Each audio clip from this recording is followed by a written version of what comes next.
Hello అందరికీ ఇవాల్టి వీడియోలో cut work blouse back neck stitching ఎలా చేసుకోవాలో బిగినర్స్ కోసం స్పెషల్గా ఈ వీడియోని అయితే షేర్ చేస్తున్నాను. వీడియో కంప్లీట్గా చూడండి, ఎక్కడా స్కిప్ చేయకుండా అలా చూస్తేనే మీకు అర్థమవుతుంది. మనకి ఈ వర్క్ వేసిన బ్లౌజులకి ఏంటంటే నెక్ విడ్త్ వెడల్పుగా ఇచ్చేస్తారు, ఇక్కడ నుంచి ఇక్కడికి ఉండేది. మన బ్లౌజ్కి నార్మల్ బ్లౌజ్కి ఇంత విడ్త్ అయితే అవసరం ఉండదు. అప్పుడు మనం ఎలా చేయాలంటే బ్లౌజ్ కట్ చేసుకునేటప్పుడు మెయిన్ ఫ్యాబ్రిక్ నెక్ తీయకుండా నార్మల్గా కట్ చేసేసుకోవాలి. ఇప్పుడు లైనింగ్ ఫ్యాబ్రిక్ తీసుకొని నెక్ లెంత్ మెజర్మెంట్స్కి ఇచ్చిన బ్లౌజ్కి ఎంత ఉందో అక్కడ ఒక మార్క్ చేసుకొని ఇలా చిన్న కట్స్ పెట్టుకోవాలి. ఆ తర్వాత షోల్డర్ కూడా మనకి మెజర్మెంట్స్ బ్లౌజ్కి ఎంత ఉందో అంత తీసుకోవాలి. ఇంకా మిగతాది మొత్తం మనం యాజ్ టీజ్ కొలతను బట్టి కట్ చేసుకోవాలి. నెక్ మాత్రం మనం తీయకూడదనమాట. ఇప్పుడు మనం నెక్ విడుతున్న దగ్గర ఒక ఘాటు పెట్టుకున్నాం కదా, అది కరెక్ట్గా వర్క్ ఎక్కడి నుంచి స్టార్ట్ అయిందో అక్కడ ప్లేస్ చేసి ఉంచితే ఎక్స్ట్రా ఉన్న క్లాత్ ఇలా ఎంత ఉండేది తెలిసిపోతుంది. ఆ తర్వాత దీన్ని ఇలాగ మార్క్ చేసుకోవాలి. ఇలా మార్క్ చేసుకుంటే మనకి ఎంత ఉండేది అర్థమవుతుంది. దీనికి కుట్టు వేసేసుకుంటే నెక్ వెడల్పుగా ఇచ్చారు కదా, అది తగ్గిపోతుంది. నెక్ వెడల్పు అనేది తగ్గిపోతుంది. వీళ్ళు మనకి 3 ఇంచెస్ వరకు ఇస్తారు. ఇంకా కొన్ని డిజైన్లకి అయితే అది కంప్యూటర్లో రావడమే 3 పైన కూడా వస్తుంది. మనకి మినిమం 2.5 అవసరం అవుతుంది. ఇంకా సన్నగుండే వాళ్ళకైతే 2.5 అయినా సరిపోతుంది. కాబట్టి ఇలా ఎక్స్ట్రా ఉన్నదాన్ని మార్క్ చేసుకొని దీన్ని ఒక కుట్టు వేసేసుకుంటే నెక్ విడ్త్ అనేది మనకి తగ్గిపోతుంది. ఇలా కనుక చేయలేదంటే షోల్డర్ అస్సలు నిలవు, బ్లౌజ్ మొత్తం పాడైపోతుంది, షోల్డర్లో జారిపోతాయి. మనం వేసే ఈ కుట్టు ఏంటంటే నెక్ డీప్ వరకు వెళ్లకుండా మధ్యలోకే ఇలాగ ఆపేయాలి. ఇక్కడ నేను చూపించినట్లుగా ఇలా కుట్టు వేసుకున్న తర్వాత ఇప్పుడు ఓపెన్ చేసి చూస్తే మనకు అర్థమైపోతుంది నెక్ వెడల్పు అనేది తగ్గిపోతుంది.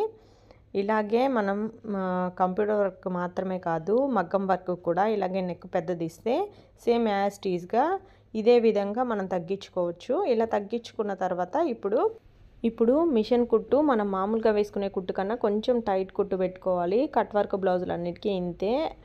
ఆ తర్వాత ఇలా పెట్టుకున్న తర్వాత ఇప్పుడు ఒక క్యాన్వాస్ షీట్ని డబల్ ఫోల్డ్ మీద తీసుకుందాము. ఇలా తీసుకున్న దానిపైన మెయిన్ ఫ్యాబ్రిక్ నుంచేసి మనం ఎక్స్ట్రా క్లాత్ ఉంది కదా, కుట్టు వేసుకున్న క్లాత్, అది బయటకు వచ్చేలాగా, అంటే ఆ క్లాత్ని కొలతలోకి తీసుకోకుండా ఇక్కడ చూపించినట్లు ఉంచేసి నెక్ లెంగ్త్ ఎక్కడ వరకు వచ్చిందో అక్కడ ఒక మార్క్ చేసుకోవాలి. అంటే వర్క్ ఎక్కడి నుంచి స్టార్ట్ అయిందో అక్కడ ఒక మార్క్ చేసుకోవాలి. ఆ తర్వాత నెక్ డీప్ కూడా ఎంతవరకు ఉందో అక్కడ ఒక మార్క్ చేసుకోవాలి. ఇలా 2 మార్కింగ్స్ చేసుకున్న తర్వాత అన్ని వైపులా 2 ఇంచులు ఎక్స్ట్రా వచ్చేలాగా ఉంచుకొని మార్క్ చేసుకొని ఈ క్యాన్వాస్ షీట్ని కట్ చేసేసుకుందాము. దీని ప్లేస్లో బక్రం షీట్ అయినా వేసుకోవచ్చు. కట్ వర్క్ బ్లౌజులకైనా నార్మల్గా వర్క్ బ్లౌజులకైనా దేనికైనా మనం ఈ క్యాన్వాస్ షీట్ని వేసుకుంటేనే ఫినిషింగ్ అనేది పర్ఫెక్ట్గా వస్తుంది. ఇంకా కట్ వర్క్కి అయితే మనకి ఆ కట్స్ అనేవి నీట్గా తిరగాలంటే ఖచ్చితంగా మనం ఈ షీట్ని అనేది యూస్ చేయాల్సి ఉంటుంది. మగ్గం వర్క్ కావచ్చు, లేకపోతే మిషన్ వర్క్ కావచ్చు, దేనికైనా సరే. ఇప్పుడు ఇది కట్ చేసుకున్నాం కదా, లైనింగ్ ఫ్యాబ్రిక్కి మిడిల్లో మనం ఇందాక కట్ పెట్టుకున్నాం చూడండి, లైనింగ్ ఫ్యాబ్రిక్ మిడిల్ చూసుకొని ఈ క్యాన్వాస్ షీట్ మిడిల్ చూసుకొని 2 ఒకదాని మీద ఒకటి ఈక్వల్గా ప్లేస్ చేసుకొని కుట్టు వేసుకోవాలి. ఒకవేళ కుట్టుకోకుండా ఐరన్ చేసుకునే వాళ్ళున్న ఐరన్ అయినా చేసుకోవచ్చు. ఎలాగైతేనే రెండింటిని జాయింట్ అయితే చేయాల్సి ఉంటుంది. ఇలా జాయింట్ చేసిన తర్వాత ఎక్స్ట్రా ఉన్న దారాన్ని కట్ చేసుకొని ఇప్పుడు చూడండి క్యాన్వాస్ షీటు అడుగుకు వెళ్ళేలాగా ప్లేస్ చేసుకోవాలి లైనింగ్ని. ఆ తర్వాత పైన మెయిన్ ఫ్యాబ్రిక్ని ఇక్కడ నేను చూపించిన విధంగా ప్లేస్ చేసుకొని మనకు కనిపిస్తున్నాయి కదా ఇందాక మనం కట్స్ పెట్టుకున్నవి ఎక్కడెక్కడ ఉన్నాయో, ఈ వర్క్ లైన్ ఎక్కడ స్టార్ట్ అయిందో అక్కడ మనం లైనింగ్ ఫ్యాబ్రిక్ కట్ పెట్టుంది కదా, ఆ కట్ ఈ వర్క్ స్టార్టింగ్ 2 ఒకదాని మీద ఒకటి ఉంచి ఇక్కడ నేను చూపించిన విధంగా ప్లేస్ చేసుకొని అన్ని వైపులా పిన్స్ తోటైతే కదలకుండా క్లాత్ని సెట్ చేసుకోవాలి. ఫస్ట్ నెక్ దగ్గర 2 వైపులా సెట్ చేసుకున్న తర్వాత టోటల్ బ్లౌజ్ మొత్తం లైనింగ్ మెయిన్ ఫ్యాబ్రిక్ కదలకుండా పిన్స్ తోటి సెట్ చేసేసుకోవాలి. ఇలా సెట్ చేసుకున్నట్లయితే మనకి కుట్టుకునేటప్పుడు జరగకుండా ముడత రాకుండా ఉంటుంది.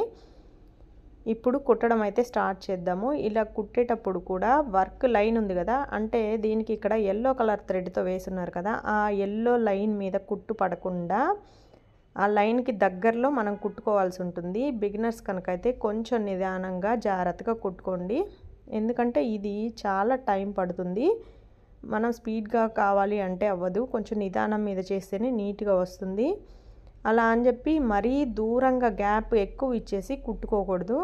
ఎక్కువ గ్యాప్ ఇచ్చి కుట్టుకున్నామంటే మనం బ్లౌజ్ని రివర్స్ చేసినప్పుడు క్లాత్ కనిపించేస్తుంది.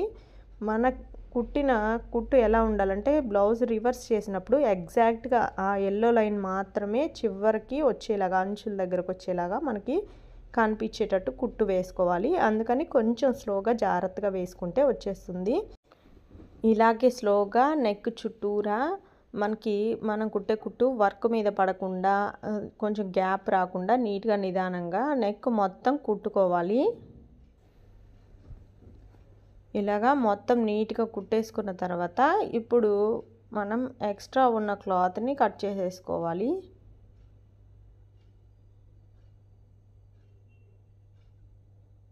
ఒకసారి రివర్స్ చేసి చూసుకుందాము.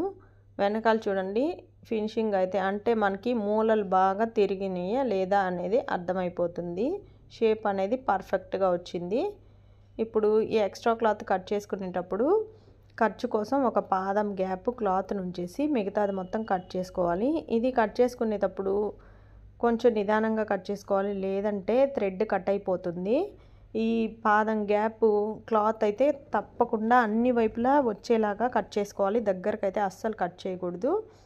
వీలుంటే చిన్న కత్తెర వాడుకొని అయితే కట్ చేసుకోండి బిగినర్స్ కనుకైతే. ఎందుకంటే వాళ్ళకి కుట్ అనేది కట్ అయిపోతుంది, వర్క్ అనేది కట్ అయిపోతుంది పెద్ద కత్తెరతో కట్ చేస్తే.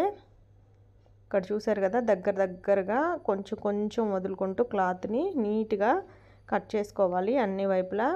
ఇలా కట్ చేసుకున్న తర్వాత ఇప్పుడు ఈ కర్వ్లు ఉన్నాయి కదా, అక్కడ ఇలాగా ఘాటు పెట్టుకోవాలి. ఘాటు పెట్టినట్లయితేనే మనము క్లాత్ని రివర్స్ చేసినప్పుడు నీట్గా తిరుగుతుంది, లేదంటే మనకి ఆ షేప్ అనేది పర్ఫెక్ట్గా రాదు. అన్ని వైపులా నెక్ చుట్టూరా ఇలాగా ఘాట్లు పెట్టేసుకొని క్లాత్ని రివర్స్ చేసేసుకుందాము. ఇలా పెట్టేటప్పుడు కూడా కొంచెం జాగ్రత్తగా పెట్టుకోవాలి, లేకపోతే మనకి వర్క్ అనేది కట్ అయిపోతుంది. అలా కాకుండా కొంచెం టైం తీసుకున్నా కూడా పని అనేది ఎప్పుడైనా నీట్గా చేసుకోవాలి నిదానంగా. ఓకే, ఇప్పుడు మొత్తం కట్ చేసుకున్నాం కదా, ఇప్పుడు క్లాత్ని రివర్స్ చేసేద్దాము. రివర్స్ చేసిన తర్వాత ఫస్ట్ స్టార్టింగ్లో అయితే పెద్దగా కర్వ్స్ ఏం తిరగలేదు, ఊరికే ఫింగర్తో అలా అంటే వచ్చేసాయి. కానీ అన్నిటికీ అలా అయితే ఉండవు. అందుకని మనకి మిషన్ దగ్గర టెస్టరో స్క్రూ డ్రైవరో ఏదో ఒకటి ఉంటాయి కదా, వాటితోటి ఇలా క్లాత్ని బయటికి కనుక నెట్టేస్తే నీట్గా వచ్చేస్తుంది. ఎక్కడ కూడా షేప్ అనేది మిస్ అవ్వకుండా, అంటే ఈ ఎల్లో కలర్ లైను లోపలికి వెళ్ళకుండా నీట్గా మొత్తం బయటికి నెట్టేసేయాలి. ఇలా టెస్టర్తో నెట్టేటప్పుడు కూడా గట్టిగా ఎలా పెడితే అలా నెట్టేసామంటే హోల్ పడిపోతుంది క్లాత్కి. అలా కాకుండా చిన్నగా నిదానంగా తీస్తే క్లాత్ అనేది బయటికి వచ్చేస్తుంది. దీనికి మళ్ళీ మనం పైన కుట్టు ఇలా కుట్టు వేసుకునేటప్పుడు టైట్ కుట్టు పెట్టాల్సిన అవసరం లేదు. మామూలు కుట్టే మనం రోజు మిగతా వాటికి ఎలాగైతే కుట్టుకుంటామో అదే కుట్టుతోటి పైన కుట్టేసుకోవాలి. మొత్తం ఒకేసారి ఇలా నెట్టేసి కుట్టుకోవాలంటే నెక్ చుట్టూరా రాదు, మనం కుట్టేటప్పుడు జారిపోతుంది మళ్ళీ లోపలికి. అందుకని కొంచెం కొంచెంగా క్లాత్ని నీట్గా బయటికి నెట్టేస్తూ మనం కుట్టుకోవాల్సి ఉంటుంది. ఇక్కడ నేను చూపించిన విధంగా కొంచెం కొంచెంగా క్లాత్ని అడ్జస్ట్ చేసుకుంటూ టోటల్గా నెక్ మొత్తం కుట్టుకోవాలి. మనకి నార్మల్ బ్లౌజుల కన్నా కట్ వర్క్ బ్లౌజులు కుట్టడం అలవాటు చేసుకున్నట్లయితే నార్మల్ బ్లౌజ్ స్టిచ్చింగ్ ఛార్జ్ కన్నా కట్ వర్క్కి అయితే డబల్ ఛార్జ్ తీసుకుంటారు. ఎక్కువ మనీని అయితే ఎర్న్ చేసుకోవచ్చు. కాకపోతే కొంచెం ఎక్కువ టైం పడుతుంది. ఏదైనా కష్టపడితేనే కదా వస్తుంది. అందుకని కొంచెం కష్టమైనా సరే వర్క్ బ్లౌజులు కుట్టడం అలవాటు చేసుకుంటే మనకి బోల్డ్ అంత మనీని సేవ్ చేసేసుకోవచ్చు. ఇక్కడ చూడండి లీవ్స్ దగ్గర అయితే ఈ ఆకులు చివర్లో కొంచెం కష్టంగానే ఉంటుంది తిప్పుకోవడం, మిషన్ తిప్పుకోవడం అయినా, ఈ క్లాత్ని బయటికి నెట్టేసి మనం కుట్టు వేసుకోవడం అయినా పర్లేదు. కొంచెం నిదానంగా కుట్టుకోవడం అలవాటు చేసుకుంటే మనకి ఈజీగా అయిపోతుంది. టోటల్గా బ్లౌజ్ బ్యాక్ నెక్ అయితే స్టిచ్చింగ్ కంప్లీట్ అయిపోయింది. ఒకసారి చూసేయండి, ఫినిషింగ్ అయితే పర్ఫెక్ట్గా వచ్చింది. మీరు కూడా ట్రై చేయండి. వీడియో నచ్చితే లైక్ చేయడం మర్చిపోకండి. అలాగే మరిన్ని మంచి మంచి వీడియోస్ కోసం మన ఛానల్ అయితే సబ్స్క్రైబ్ చేసుకోండి. సబ్స్క్రైబ్ చేసిన తర్వాత బెల్ ఐకాన్ని క్లిక్ చేయడం మర్చిపోకండి. ఈ వీడియో మీకు యూస్ఫుల్ అనిపిస్తే తప్పకుండా కామెంట్ అయితే చేయండి, మర్చిపోవద్దు. Thanks for watching.